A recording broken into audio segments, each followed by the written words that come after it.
Hello दोस्तों, स्वागत है आपका हमारे इस यूट्यूब चैनल में। तो दोस्तों, हम लोग क्लास 10th का जैक बोर्ड का जो MCQ सीरीज़ है वो स्टार्ट किए हैं ताकि आप लोगों को MCQ क्वेश्चन में कोई दिक्कत ना हो। तो दोस्तों देखते हैं हमारा MCQ सीरीज़ का जो पहला क्वेश्चन है क्या है।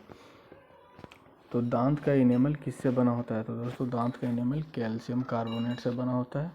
नेक्स्ट क्वेश्चन, 1 बिलियन कुचले हुए अंडों के छिलकों के साथ अभिक्रिया करके गैस बनाता है जो चूने के पानी को दूधिया कर देती है। इस विलयन में शामिल है। इस विलयन में क्या शामिल है दोस्तों? तो HCl शामिल है। अगर जहाँ यहीं पे हमें पूछ देता कि कौन सा गैस निकलेगा तो CO2 गैस है जो यही चूने के पानी को दूधिया कर देता है। तो नेक्स्ट क्वेश्चन है दोस्तों, एक तत्व ऑक्सीजन के साथ अभिक्रिया करके उच्च गलनांक वाला यौगिक बनाता है। यह यौगिक जल में घुलनशील है। यह तत्व है, कौन सा तत्व है दोस्तों? तो है इसका आंसर कार्बन। नेक्स्ट क्वेश्चन की ओर चलते हैं, मानव पुरुषों में यौवन की आयु क्या है? तो इसका आंसर है 11 से 14 वर्ष। लेकिन यहाँ पे ऑप्शन में है ही नहीं, तो कौन सा इसका नियरेस्ट ऑप्शन क्या? 12 से 14 वर्ष, यही राइट आंसर। जब हाइड्रोजन सल्फाइड गैस को कॉपर सल्फेट के नीले घोल से गुजारा जाता है तो अवक्षेप का रंग क्या होता है? तो दोस्तों देखिए, जो कॉपर सल्फेट का कलर होता है, विलयन का कलर, वो होता है नीला। उसमें जब हम लोग हाइड्रोजन सल्फाइड गुजारते हैं और जो उससे जो अवक्षेप बनता है उसका रंग होता है काला। नेक्स्ट क्वेश्चन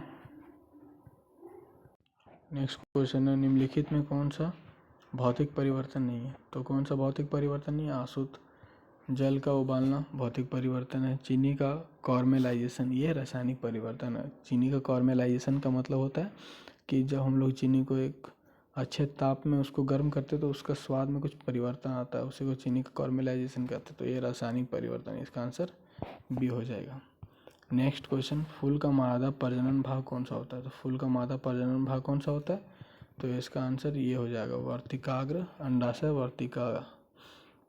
नेक्स्ट क्वेश्चन है, मानव नेत्र की फोकस दूरी में परिवर्तन किसके कारण होता है? तो इसका आंसर हो जाएगा सिलियरी पेशियों के द्वारा। तो अगला क्वेश्चन है दोस्तों, अगला क्वेश्चन है, आकाश का नीला रंग किसके कारण होता है? तो आकाश का नीला रंग प्रकाश का प्रकीर्णन के कारण होता है। ये बहुत इंपॉर्टेंट क्वेश्चन है दोस्तों, बेबी आई। नेक्स्ट क्वेश्चन है, लेंस की शक्ति -4 डायोप्टर होती है। लेंस की प्रकृति क्या है? अगर जहाँ -4 डायोप्टर आने की नेगेटिव है तो इसका प्रकृति अवतल हो जाएगा।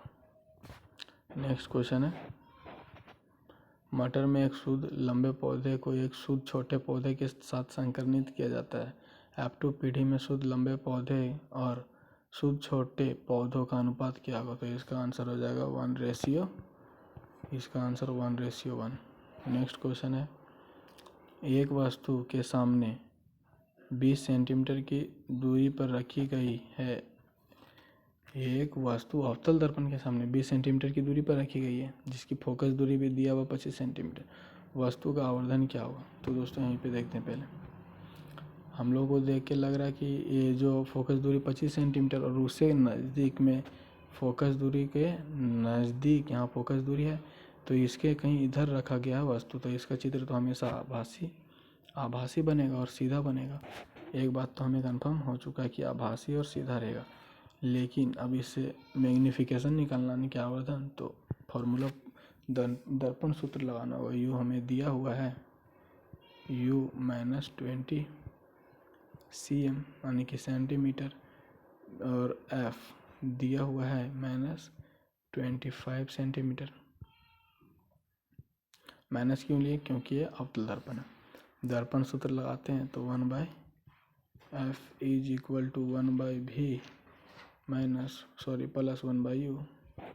तो 1/F यानी कि 1/-25 =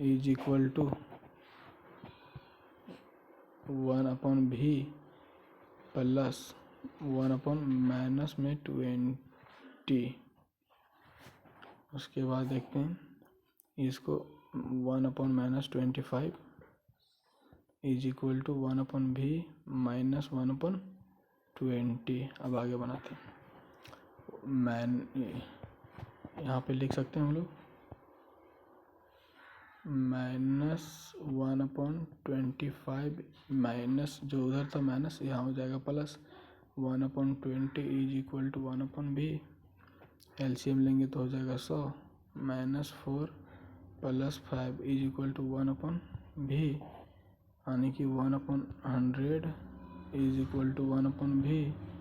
v is equal to 100 centimetre. क्योंकि ये सीधा आभासी बना, यानी कि राइट हैंड साइड तरफ बना, तो पॉजिटिव में ही बन गया। भी पॉजिटिव का मतलब ही होता है कि आभासी हम सीधा। अब भी इतना आ गया तो मैग्नीफिकेशन का फॉर्मूला होता है दोस्तों m इज इक्वल टू दर्पण का मैग्नीफिकेशन का फॉर्मूला -v/u। अब आइए -v का मान दिया होता 100 अपॉन u का कितना मान दिया हुआ -20। माइनस से माइनस खत्म, 20 से 100 गया 5 बार में, यानी कि इसका आंसर हो जाएगा +5। तो +5 ऑप्शन में कहाँ है, तो ऑप्शन नंबर 1। नेक्स्ट क्वेश्चन है दोस्तों, खाद्य जाल के लिए निम्नलिखित में से क्या सत्य है, मतलब कि कौन ट्रू है। तो इसका ऑप्शन नंबर 1 है, प्रत्येक स्तर पर उपलब्ध ऊर्जा कम हो जाती है। हाँ तो दोस्तों धीरे धीरे जो ऊर्जा की मात्रा है वह धीरे धीरे कम होता जाता है, जैसे में कि जितना ऊर्जा हम लोग पेड़ पौधे से जो शाकाहारी चीज़ है उतना ले पाता है, उससे फिर कम मांसाहारी में जाता है, ऐसे होते रहता है। ऊर्जा विभिन्न स्तरों से होकर उत्तरोत्तर गति करती है, बिल्कुल ये भी सही है। तो हमारा आंसर क्या हो जाएगा, ये भी सी नंबर हो जाएगा, ये भी दोनों। अब नेक्स्ट क्वेश्चन है दोस्तों कि यदि किसी विशेष छोर से देखने पर परिनालिका में धारा की दिशा वामावर्त है तो परिनालिका का यह सिरा क्या होगा, तो डेफिनेटली बात है उत्तरी ध्रुव हो जाएगा। नेक्स्ट क्वेश्चन है दोस्तों, निम्नलिखित में से कौन सा व्यंजक सर्किट में विद्युत शक्ति का प्रतिनिधित्व नहीं करता। तो विद्युत शक्ति यानी कि P, इसका फॉर्मूला क्या क्या होता है दोस्तों, देखिए VI, और V बराबर हम लोग जानते हैं कि I एंड R होता है। तो अब यहाँ देखिए V की जगह लिख सकते हैं IR × I, इसका हो जाएगा I²R। अब ये ऑप्शन देखिए I²R है, लेकिन देखिए I²/R है और यहाँ I²R है। दिमाग लगाने से पता चल रहा है कि ये दोनों तो सही है, क्योंकि ये दोनों में थोड़ा कॉम्प्लिकेटेड चल रहा है, तो ये दोनों में कोई एक गलत होगा। तो देखिए I²R तो सही है, लेकिन ये वाला गलत है, तो कौन प्रतिनिधित्व नहीं करता, तो इसका आंसर ये वाला राइट हो जाएगा, B नंबर। नेक्स्ट क्वेश्चन है,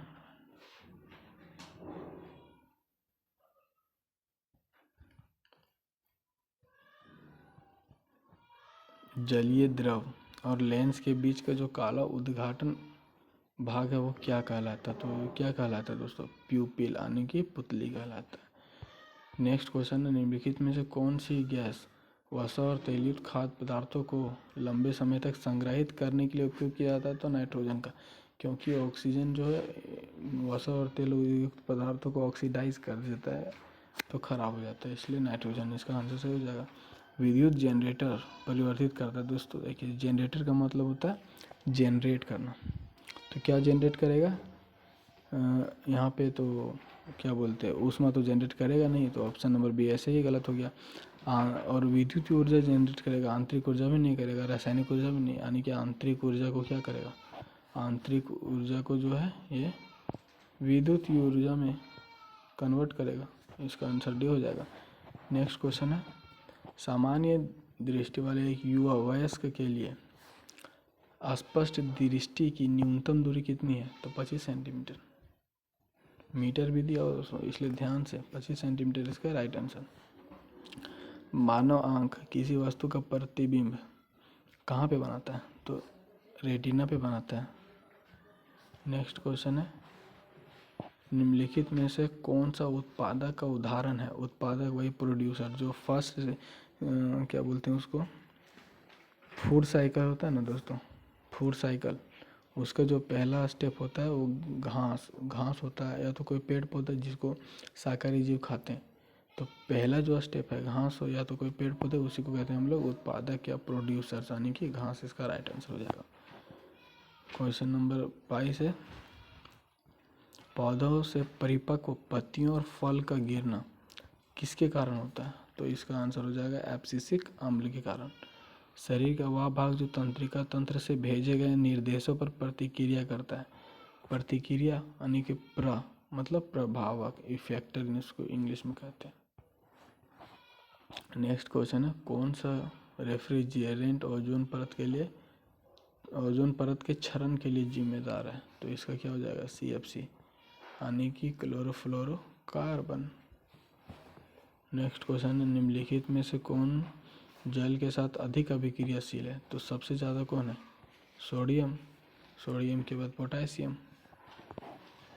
इसमें है, इसका नाम लिखना दोस्तों। देखिए कार्बन कितना? 3 कार्बन, तो मिथ ईथ प्रोप पहले इस तरह, उसके बाद फिर किसका एल्डिहाइड का था? L, prop plus L, propanol. Propane होता है ना, तो प्रोपेनॉल, ये वाला आंसर हो जाएगा, ये वाला। यहाँ पे एक और चिन्ह होना चाहिए तो जो कि नहीं था, तो इसका आंसर हो जाएगा डी, प्रोपेनॉल। देखिए ये नॉल मतलब होता है दोस्तों अल्कोहल का, OH लगा हुआ रहता है तो नॉल हो जाता है, इसलिए डी नंबर राइट आंसर। 27 का है, एक अभिक्रिया दिया और यहाँ पे पूछ रहा है कि यह कौन सी अभिक्रिया? तो ये कौन सी अभिक्रिया? ये ऊष्माक्षेपी अभिक्रिया, यानी कि हीट से ऊर्जा जहाँ भी निकल रहा है, ऊर्जा जहाँ पे भी निकलेगा तो उसको ऊष्माक्षेपी अभिक्रिया कहते हैं। नेक्स्ट क्वेश्चन है, न्यूरॉन के भीतर सूक्ष्म कैसे प्रभावित होती है? तो कोई भी न्यूरॉन है पहले डेंड्राइट में जाता है, उसके बाद कोशिका शरीर यानी कि सेल बॉडी में जाता है, उसके बाद एक्सोन यानी कि अक्ष तंत्र में जाता है, उसके बाद नर्व एंडिंग यानी कि तंत्रिका अंत में जाता है। नेक्स्ट क्वेश्चन, 3R का मतलब क्या होता है? दोस्तों 3R ये हम 14 चैप्टर के आसपास में पढ़े थे, तो इसका मतलब होता है 3R, यानी कि एक का मतलब होता है रिड्यूस, एक का मतलब रीयूज, और एक का मतलब कहाँ गया ये वाला, इसका मतलब रीजनरेट। तो इसका राइट आंसर क्या हो जाएगा? रिसाइकल नहीं, रिसाइकल और रीजनरेट एक ही बात हो गया। रिड्यूस कहाँ कहाँ है? रिड्यूस कहाँ कहाँ? सो देखिए रिड्यूस, रीयूज और रीजनरेट। रीजनरेट, सॉरी दोस्तों, रिड्यूस, रिसाइकल और रीजनरेट, डी नंबर इसका आंसर राइट हो जाएगा। अब नेक्स्ट क्वेश्चन आते हैं, रंध्र छिद्र का खुलना और बंद होना किस पर निर्भर करता है?